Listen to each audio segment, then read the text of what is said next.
Je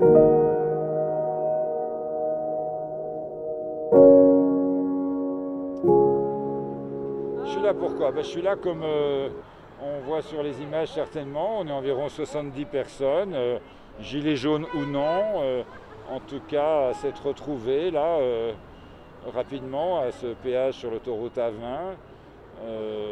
On n'embête personne, simplement le péage est gratuit.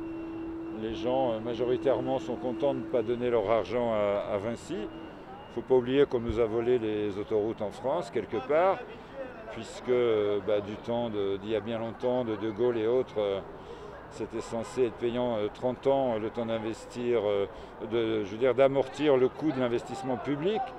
Depuis, ça a été lâchement vendu à des multinationales privées telles que Vinci, qui se goinfrent de fric. D'ailleurs, c'est très drôle parce qu'hier, ils annoncent une augmentation du coût des péages.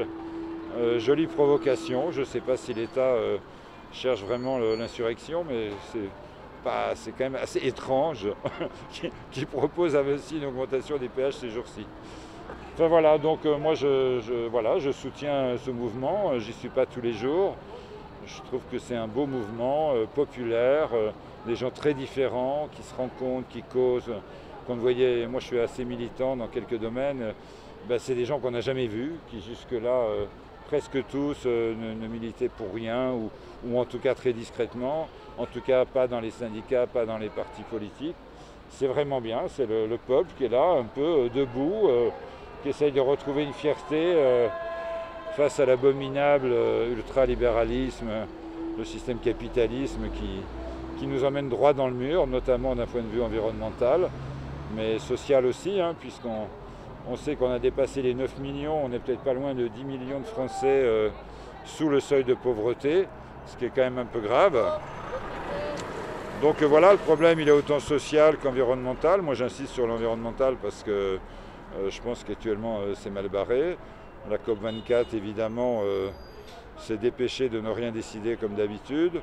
Donc que font les États? On attend que chacun ferme son robinet quand il se lave les dents. C'est juste totalement ridicule, le problème il n'est pas là. Mais maintenant tout le monde le sait avec les web télé justement, les radios locales, les réseaux sociaux. C'est quoi ce bordel quoi? En même temps on continue à investir dans des super tankers qui consomment l'équivalent de millions de voitures. Pour quoi faire? Pour transporter des matières d'un bout à l'autre de la planète, aller, retour, on circule. On marche vraiment sur la tête à tout point de vue quoi. Donc voilà, c'est beau, je ne sais pas si tout le monde a ces questions-là en tête, mais ça c'est les miennes, d'autres en ont d'autres. Voilà, parce que ils ont faim, je veux dire, beaucoup de gens ont faim. Perso, j'ai travaillé 42 ans, énormément en plus, j'ai 940 € de retraite. Bah oui, c'est difficile, c'est évident quoi. Et tu le vois où toi le moteur de ce mouvement? Il vient d'où? Qu'est-ce qui a motivé les gens là, en dehors j'allais dire de la goutte d'essence qui a fait déborder Oui, voilà, comme tu dis, la goutte d'essence a été la goutte qui est débordée du vase quoi. Je pense que s'il y a autant de monde partout en France, dans les villes, sur les ronds-points, les péages et ailleurs, depuis maintenant bientôt 2 mois, ça veut bien dire qu'un maximum de gens jusque-là n'osaient pas sortir ou n'y pensaient pas, n'y croyaient pas, mais avaient envie qu'il se passe quelque chose quoi. Alors voilà, il y a eu une goutte, mais la goutte, elle révèle le trop-plein et le ras-le-bol général quoi. On parle même plus de toute manière de cette taxe sur les carburants. De toute manière, ils l'ont annulé vite fait, ils n'ont pas eu le choix. Maintenant, toutes les discussions sont ailleurs. J'avais lu une revendication des Gilets jaunes. Alors, c'est compliqué parce qu'on sait qu'il y a plein de mouvements différents, mais c'est ça la force du truc, quoi, justement. C'est plus dans la représentativité, c'est par groupe, un peu constituant, chacun discute, chacun apporte ses idées. Tout le monde n'est pas d'accord, loin de là, mais ça s'engueule pas. Enfin, moi, je trouve ça assez magique, quoi. Est-ce que c'est pas justement ce qui pourrait faire peur à un État de ne pas avoir, j'allais dire, des délégations à choper, à manipuler? Ben oui, c'est évident, c'est bien ce qui les emmerde. Qui leur fasse peur, je ne sais pas, parce que voilà, en 2019, ils ont une force policière et militaire énorme si jamais ils voulaient intervenir, si jamais l'insurrection se développait un peu plus. Parce qu'on parle des casseurs, des black blocs, tout ça, mais tout ça c'est des conneries, c'est des dizaines de milliers de jeunes. Premièrement, ils viennent aux manifs avec des masques et des lunettes, c'est parce qu'en France, malheureusement, on s'est habitué, c'est assez récent, hein, depuis quelques années, à être systématiquement gazés alors qu'on manifeste tout à fait non violemment. Donc voilà, oui, les médias dominants sont juste abominables à parler en permanence que des casseurs et non pas du fond. Comme actuellement, j'entendais encore des conneries sur une radio que je ne citerai pas, nationale. Hier, c'était carrément de la part d'un ministre, le mouvement est terminé, tout va bien, rentrez chez vous, on s'occupe de tout, on va créer des petites discussions, on en reparle dans 2 mois. Mais ils se foutent de la gueule du monde, quoi. Et puis ça prend pas, la preuve, quand on voit le monde à ce petit péage, j'espère qu'il y aura beaucoup de monde aujourd'hui, dans toutes les grandes villes de France et partout, pour montrer à l'État que, ben non, on ne va pas se contenter des demi-mesurettes de Macron, quoi. Ça n'a pas de sens. Est-ce que ça peut rappeler un petit peu ce qui s'est passé en Afrique du Nord, dans certains pays d'Afrique du Nord? Le printemps arabe, oui, bah évidemment qu'il y a de ça. Au départ, c'est la même chose, quoi. C'est les peuples qui, tout d'un coup, débordent d'envie de se retrouver, de discuter, d'essayer de changer le système, même si c'est extrêmement compliqué, évidemment. C'est pour ça que je parlais d'intifada mondiale, parce qu'en gros, il faudrait que tous les peuples se réveillent un peu partout, avec tous les risques que ça comporte aussi, hein, parce que le peuple, évidemment, n'est pas que bon. J'aimerais pas que des majorités se dégagent, genre contre les migrants, ou des choses comme ça. On n'en sait rien, c'est compliqué. Là, ça ne semble pas, malgré la peur qu'on a essayé de... Non, je crois pas. Ça, c'est une fois de plus des conneries des médias.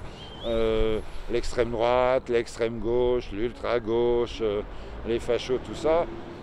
Moi, je ne suis pas rentré dans le mouvement au tout début, parce que comme plein de militants, hélas, au début, on a été un peu sceptiques, un peu prudents. Les infos nous disent ceci, cela. Bon, j'y vais maintenant depuis 2-3 semaines. Je discute avec plein de gilets jaunes à chaque endroit où je vais. Et pour le moment, je n'en ai pas rencontré un, mais il doit y en avoir, hein, qui soit un peu facho, un peu raciste ou des choses comme ça. Il y en a certainement, hein, probablement dans d'autres régions qu'ici d'ailleurs. Hein, je ne citerai pas le Var ou le Gard ou des endroits comme ça, mais je pense qu'ils sont extrêmement minoritaires. Et l'erreur que font les militants de toujours et les syndicalistes, etc., c'est de ne pas aller les voir, de ne pas aller rejoindre les jaunes. Est-ce qu'il n'y a pas une leçon là, si je veux dire, il y a une leçon de démocratie politique? Totalement, puisque bon, les jaunes l'ont dit par plein de leurs pseudo-représentants ou pas, mais ils le disent tous. Ils ne veulent pas l'influence des syndicats ni des partis. Et c'est très bien, puisque effectivement, ça nous amenait à rien depuis des décennies. Mais parmi les syndicalistes, parmi les partitaires, tout ça, il y a plein de gens très bien. J'ai envie de dire surtout à gauche, mais ça ne veut plus dire grand-chose, hélas, à notre époque. Mais moi, j'attends que tous ces gens-là, militants de tout poil, quelle que soit la cause qu'ils défendent, les syndicalistes, etc., viennent à la rencontre des gilets jaunes. Merde, et sans leur bannière, du coup. Mais ça, ils ont beaucoup de mal à le faire. Est-ce que tu as rencontré des militants, justement, que tu connais? Bah, il commence à y en avoir quelques-uns. Moi, ce qui me donne un petit espoir. Mais je rêve qu'il y en ait vraiment beaucoup. Je discute, moi je suis près de Figeac avec des militants, et j'en vois qui sont extrêmement réticents, mais ils ne sont pas organisés, mais on ne sait pas trop ce qu'ils veulent. Mais bien sûr, ils sont tellement nombreux, tellement différents, ils proposent plein de choses différentes. C'est comme ça que se forment les constituants, de toute manière. Donc je crois que les amis militants ont tort de ne pas se rapprocher du mouvement. Et en plus, je pense que si, parce qu'on est militant, en toute humilité, on a quelques expériences politiques, ben justement, c'est à nous, en toute humilité, d'aller rejoindre les jaunes, sans nos bannières, sans dire je milite ici, je milite là, je suis syndicaliste là, je suis dans tel parti ou quoi, mais au contraire, sans nos bannières, et discuter avec eux. Et j'ai envie de dire, encore avec toutes les précautions d'usage et d'humilité, qu'ils ont besoin de nous aussi, parce qu'ils sont vachement ouverts, on discute de tout. Il ne faudrait pas justement les laisser être débordés par l'extrême droite, par exemple. Si nous, les humanistes et autres, on n'y va pas, on laisse une place vide, et Et on sait bien que la nature a horreur du vide et la politique c'est pareil, quoi.